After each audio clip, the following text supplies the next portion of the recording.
Okay gang, this is part 2 in the Mystique video series. Of course, Mystique is a 65 Mustang. I've discussed it earlier. And I will be replacing floor pans, quarter panels, or at least one quarter panel, and doing some work in the trunk. This video I'm going to talk about the floor pans.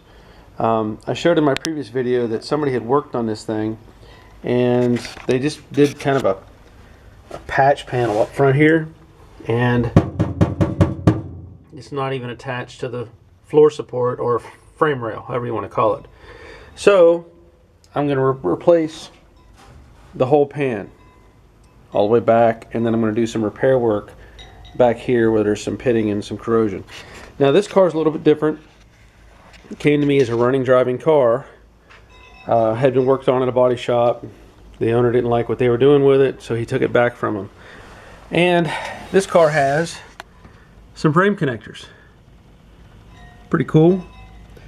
And that'll make it not really any more difficult, but I can't do anything with those floor support pieces, the box that the frame connector is attached to, right there. And here you can see where they didn't even weld it.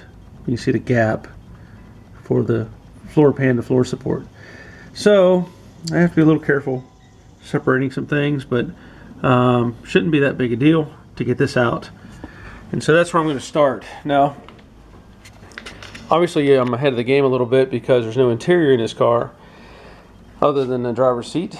I am going to pull the doors off to get them out of the way, and then I'm going to start cutting away. Now, along with that, I have the two pan pieces, a left and right. These are for Mustangs Unlimited. I also have patch pieces for the rear section. So let me get started on it, and we'll get Mystique rolling here. Looking forward to this one.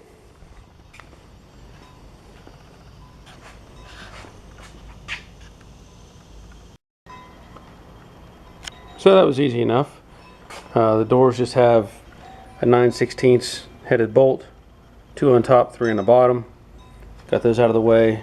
And now that I can see a little more of this floor pan, this is interesting to me. I don't know if you can see it or not, but you see that half circle right there? You come over here, and that shadow shows you another kind of circle. Well, I was kind of curious about it because this just has a kick up.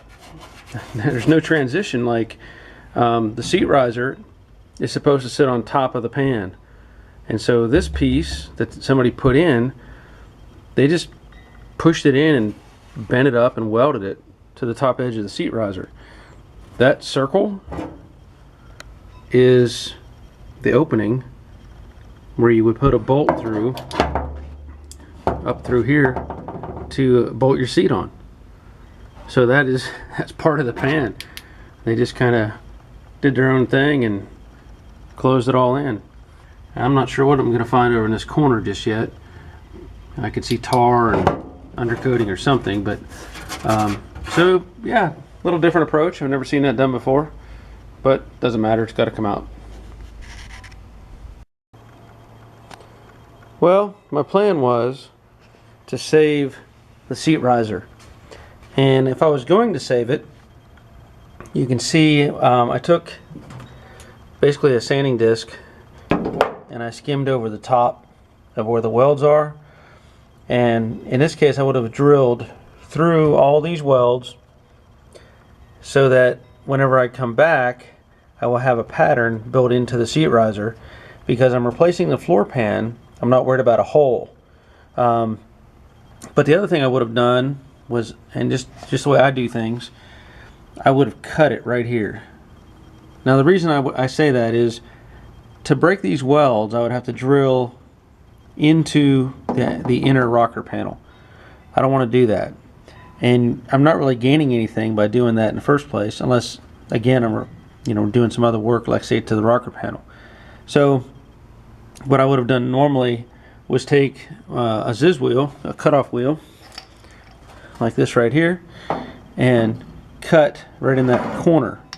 Now what that you know, it saves me from having to fight with these welds, but it also gives me a location. When I put this back in, I could go right to that exact place because I would leave this flange here, and then I would just weld that flange back in.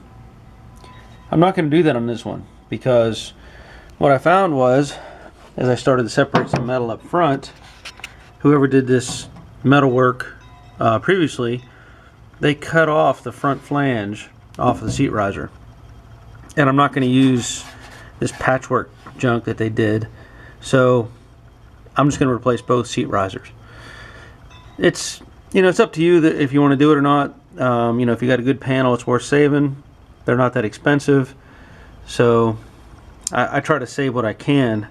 But since I've seen it that flange is cut off, I don't really have anything to weld back to and make it look right.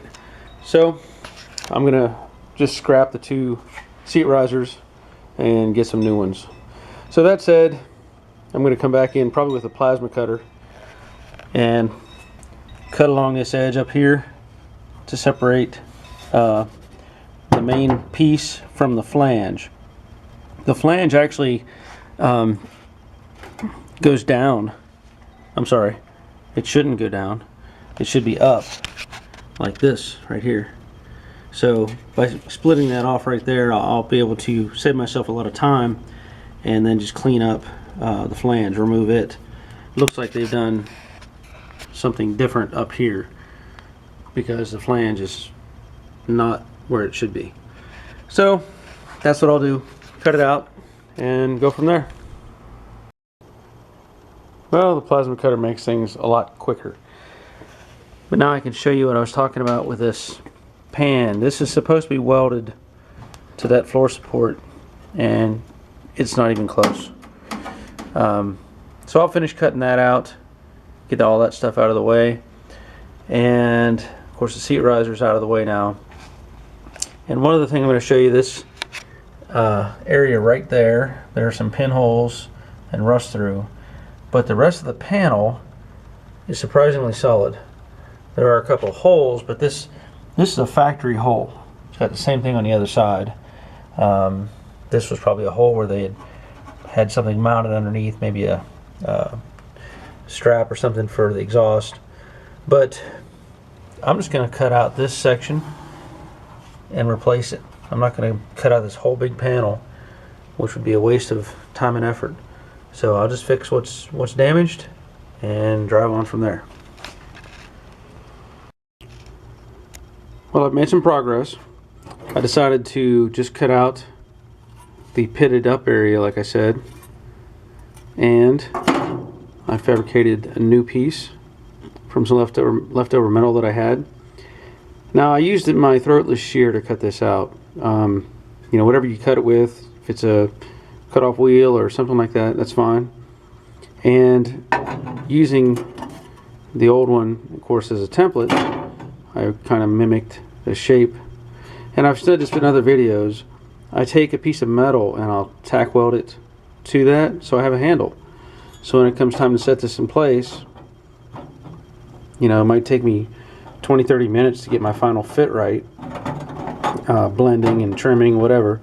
But when I'm done, I've got a piece that I can weld in and blend, and it'll be nice and smooth. So I'm going to weld that in place and go from there. And there's the end result. There's still just a couple little pits or pinholes that I'll address, but for the most part, I'm happy with that. And from this point, I'll probably move on to, you know, finish cutting out the main forward floor pan, and I'll show you how I do that. Well, I'm making progress. I'm cutting away what's left of the original floor pan, and then also this patch that somebody had put on top. Makes it a little more difficult.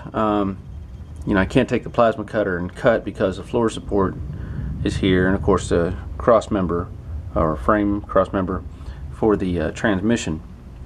So I'm cutting it away a little bit at a time with my Ziz wheel. And I want to show you a couple things. You know, whoever did the work before, they cut through the floor support. There's a chunk missing. and obviously there's, you know, lines where they cut into the original stuff. So I'm going to have to work on that a little bit. I'll fix those pieces. As I move along, here is what's left of the flange from the seat riser. I'll remove that, and I'll also, as I go along, you can see here my little hash marks, and all those are areas where there's a spot weld. So after I remove all this and clean it up, there's not really much of a witness left, so that's why I mark them ahead of time, and then I'll duplicate that when I put in the new pan. Up here it's a little different. I don't know what they did, but on a Mustang the original flange should go up. The Camaro I did, it went down and it welded, you know, to the bottom side of the inner rocker panel. But the Mustang's, the flange goes up, and I don't know what's going on here. This flange is going down, and I don't know if they bent the thing the opposite direction when they put it in, or why they did that. I don't know, but I'll have to fight to get that off. So just a couple little things, and then whenever I get the new pan in place, as I work towards getting the new pan in place, I will show you that I'm going to set the pan in and try to get it tight against the floor support, and also snug against the marks I have and for the inner rocker panel. And then I'll trace a line on the side here so that I can have somewhere to cut to. And actually I won't cut to that line, I'll cut below that line so that I have some basically a flange material left over. Well, I got the ugly stuff out of the way up front. Still a little cleaning up to do. I've shown this in some other videos, I think, and I'm going to show you in this one as well. Normally, for me to find these welds and be positive I know where they're at, I'll take a sanding disc on a 90 grinder and go over the top of the welded, you know, surfaces, and that'll leave a little shadow where each one of these welds was. And then I also take a Ziz wheel and I'll grind into the face of that weld to weaken it, and then I'm going to follow up with a hammer and chisel in this case and break these off, and then I'll come back and blend down what's left of the original weld. Alright, I've got the bulk of the old metal out of the way, and I set the pan in place, and I put some pressure on it, so I'm on the floor support, and then I drew a line following that edge. Now this is just a temporary line. All I'm using that for is a reference to know that I cannot cut that high. So I'll pull the pan out and show you what I'm going to do from there. Okay, this is going to work out well. Now that I have a line, I can see that I can cut well below that line and get rid of this extra patch panel that somebody else had done, and then I won't have to fight with the welds and everything. Further back, you know, I got a good reference point, and I can come down below that, right above this box area where your seatbelt mounts, and I'll probably cut right on the edge of that, but we'll see as I get further along. And back here, I like to cut in the curve. It seems like it's easier to cut this curve and remove that piece down below, and then when I put the new piece in, I can cut above it and end up with just a slight overlap, and it just works out well, I think, in the ones I've done before. I don't like to cut, and if you look at the pan, it's got a big square up here. I don't like the looks of that or the way it ends up if you try to weld that in. So I'm going to do some more cutting, and also I noticed I have a line here now. This pan comes with enough of a kick up that I can cut this stuff off and get it out of the way, and I won't have to use a secondary piece. I'll be able to take care of all this in one shot.